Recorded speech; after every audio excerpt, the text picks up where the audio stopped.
650 টাকা দিয়ে 1 কেজি গরুর মাংস নিলাম। বাজারে এটার মূল্য 800 টাকা।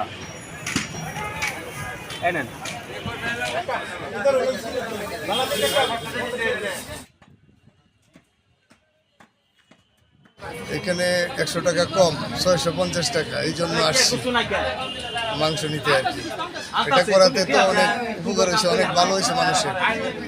যারা মাংস খাইতে পারে না তারা এখান থেকে মোটামুটি নিতে পারবে। খবর পাইছে এটা লোকের কাছে আমি শুনছি কাছারিতে মাংস দিতেছে 650।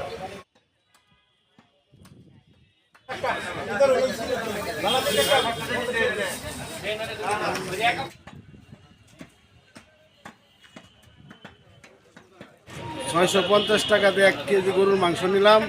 বাজারে এটার মূল্য 800 টাকা। আমরা এটা নিয়ে অনেক মনে করেন 700 মূল্যে নিয়ে আমরা এটা পবিত্র মাহে রমজানে আমরা এটা করতে পারতেছি, খাইতে পারতেছি। আমরা খুশি।